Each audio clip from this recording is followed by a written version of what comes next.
A gente está de volta para retomar o nosso papo, a conversa sobre direitos dos servidores comissionados, é o tema do Bom Dia Responde desta quarta-feira. É claro, você pode participar com a gente pelo QVT e também pelo WhatsApp. Já manda a sua perguntinha aí, porque o doutor Érico José Migani está aqui conversando com a gente, é professor de Direito, especialista em Direito Público. Mais uma vez, bem-vindo. Pergunta para o senhor, grávidas que trabalham no serviço com cargos comissionados, elas têm direito à estabilidade? Estabilidade, né? Ela não tem direito à estabilidade, no entanto, ela tem direito à licença maternidade, né? Então, são questões que devem ficar bem claras quando a gente fala entre estabilidade e licença maternidade. Nessa questão em que ela tem o direito, né, a perceber isso daí, esse direito, ela é regida pelo sistema do INSS, né? Então, assim, ela vai ter que dar entrada, né? Ela comunica ao seu respectivo empregador, né, ao seu respectivo órgão de lotação, e ela vai ter esse direito assegurado. Então, se houver a demissão, né, no curso desse direito, ela tem como reaver e procurar a justiça para receber o seu auxílio. Mas, doutor, ela pode ser demitida, exonerada, nesse caso, quando ela está grávida?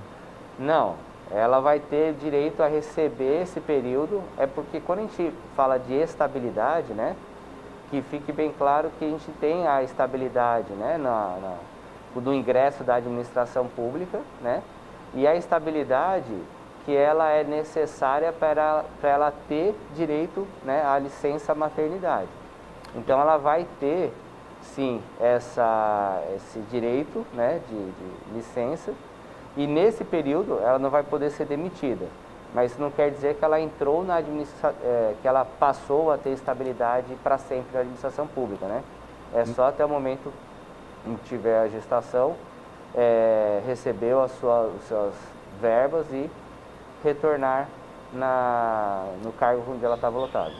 Agora, quando essa mulher grávida teve o filho, passou pelo período de licença maternidade e aí ela retorna para o trabalho, ela consegue se manter nesse trabalho ou aí ela já perdeu todos esses direitos? Ela poderia, por exemplo, ser exonerada assim que voltar ao trabalho. Como é que funciona isso? Porque quando na CLT, essa grávida, essa pessoa que voltou da licença maternidade, ela poderia também ser demitida? Vamos explicar esses dois casos para que o pessoal de casa consiga entender? Tá, num caso típico seletista, né, ele está falando da confirmação da gravidez até 5 meses após o parto. Isso é a questão típica seletista. E depois que ela retorna, né, depois que ela tem aí o nenê, tem esse período de 120 dias que é da licença maternidade, então ela acaba ficando praticamente 1 mês aí ainda de estabilidade, tá? Isso na iniciativa privada seletista. Já na iniciativa pública, quando a gente fala de um contrato comissionado, né, ela vai ter essa incorporação nos direitos dela, tá? E ela vai poder ser demitida, sair do serviço público assim que a administração pública não quiser mais o serviço dela, né? Quando não houver mais a necessidade, pode ocorrer essa demissão. Detalhe, né? Se houver uma exoneração, né, na administração pública pelo fato, né, você engravidou, então você está sendo exonerada, né? Essa motivação no ato, ela torna inválida, né, essa exoneração. Que fique bem claro que a administração pública não precisa motivar a exoneração quando da necessidade da administração pública, ela não precisa motivar. No entanto, se a administração pública motiva o ato de exoneração, isso é passível de discussão, né? Então, eu tô demitindo por inassiduidade, né? Tô exonerando por inassiduidade. Então, isso quer dizer que a administração motivou o ato e o servidor público, né, que tiver interesse, ele pode socorrer do judiciário para que seja resguardado esse direito dele. Então, a regra não precisa motivar, mas se motivar, tem que deixar muito claro por qual motivo está ocorrendo a exoneração. Perguntinha do Luan. Após o meu período, quando eu for exonerado, eu vou receber verbas rescisórias como o FGTS? Tá. Luan, tem alguma questão pontual que precisa ser mais claro, né? Se você está falando de um comissionado, né? Ou se é um temporário. Trabalhando na hipótese de comissionado, tá? O senhor tem direito, né, a depender da forma que foi vinculada aí, ao saque, né? Mais multa do 40%, jamais. Agora, existe aviso prévio para essa exoneração, como existiria, por exemplo, num trabalho seletista? O aviso prévio, ele não tem nessa modalidade por causa da característica, né, do cargo comissionado. Tanto o comissionado quanto o temporário, você não tem, a administração pública, né, ela não tem que avisar com 30 dias de antecedência. Qual é o ponto de tensão aí? No contrato temporário, você vai ter, às vezes tem que ver se tem uma multa, né, específica por quebra do contrato por causa do prazo de 2 anos. Mas, quando a gente fala do comissionado, né, que é livre nomeação e exoneração, não tem que avisar, né, não tem esse aviso prévio, essa obrigatoriedade legal. No entanto, né, é sempre bom, as gestões públicas, conversar, né, para que até mesmo a saúde mental desses comissionados não fiquem abalados diante de uma instabilidade na qual já é inerente, né, a função que eles vão executar. Tem mais uma perguntinha sobre essa instabilidade que a gente está comentando agora. A pergunta é da Marta. Ela diz que trabalha há 1 ano em cargo de comissão e ela quer saber, se ela for exonerada, se ela tem direito a seguro-desemprego.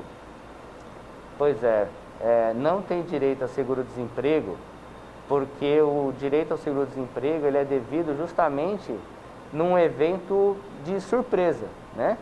E como o cargo originário ele já pressupõe essa livre nomeação e exoneração, infelizmente não vai ter direito ao seguro-desemprego, em que pese, né, os comissionados a eles terem realizado um recolhimento para o INSS, né, mas eles não têm direito ao seguro-desemprego.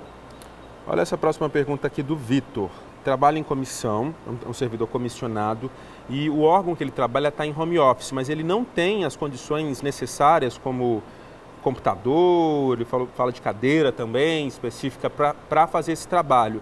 Ele pode avisar isso, a empresa precisa, aliás, o governo precisa ceder esses equipamentos para que ele possa trabalhar? Olha, as condições de trabalho, ela é um pressuposto para o desempenho da função, né? Então, se não tem essas condições, nessa análise, né, preliminar aí, entendo que a administração pública tem que fornecer as condições para que ele desempenhe o serviço público. Mas, por exemplo, doutor, se no caso dele, do Vitor, ele é exonerado porque ele não tinha um computador para trabalhar, isso tem algum problema nessa exoneração, já que a administração ela pode decidir a qualquer momento quando encerrar esse contrato? Bom, como eu havia salientado, a administração pública, se houver a motivação do ato, né, por ausência de equipamentos, de certo modo ele vai ter, sim, uma pretensão a ser assistida pelo judiciário, né? Ou seja, é possível levar uma demanda dessa. Mas se a administração pública não motivar o ato, olha, infelizmente a administração pública não tem interesse mais no seu serviço público, isso já é o bastante para que haja essa aparência de legalidade no desligamento desse servidor. Para a gente encerrar, doutor, como é que a Justiça tem visto esses pedidos de servidores comissionados que apontam essas possíveis irregularidades. Ah, me exoneraram, mas não disseram, mas eu sei que é porque eu engravidei ou porque eu não tinha condições de trabalho nesse momento por conta da pandemia. A Justiça tem acatado essa situação e é muito moroso, para a gente finalizar esse nosso bate-papo. Perfeito. Nós temos, né, vários entendimentos. Só para a gente poder ter clareza, né, o julgamento que eu falei da repercussão geral do tema 551 do STF, ele sedimentou em 22 de maio desse ano. Né? Então, em que pese a atuação, né, e alguns contornos do comissionado, ele ser antigo, né? Mas o Poder Judiciário, ele ainda, né, por uma questão de questão social mesmo, o Judiciário ele vai se adaptando, ele trabalha, né, dentro de uma perspectiva de eficácia para ser rápido, né? Mas ainda a gente não tem situações tão sólidas. Porque quando a gente fala de comissionado, a gente está falando de União, Estado União, Estado e Federação, né? Município, Estado e Federação. Então, são tribunais diferentes, né? Então, a gente tem situação do empregado público que vai para o seu trabalho. Então, nessa perspectiva, quando a gente fala em comissionado, a complexidade ela se dá porque nós temos muitas justiças. Por exemplo, comissionado federal vai para a Justiça Federal, o municipal, estadual para o Estado e os empregados públicos para o seu trabalho. Então, há, né, uma tendência da Justiça do Trabalho, pelo fato de ser mais especializada, ser um pouco mais célere, né? Mas tudo depende do caso mesmo que vai ser apreciado. O Tocantins, ele tem, os juízes, de modo geral, eles têm um esforço quase que sobrenatural para conseguir atender toda a demanda que está sendo destinada. Então, acho que é isso aí. A gente não consegue. Então, a gente tem situações que resolvem em 1, 2 anos, né?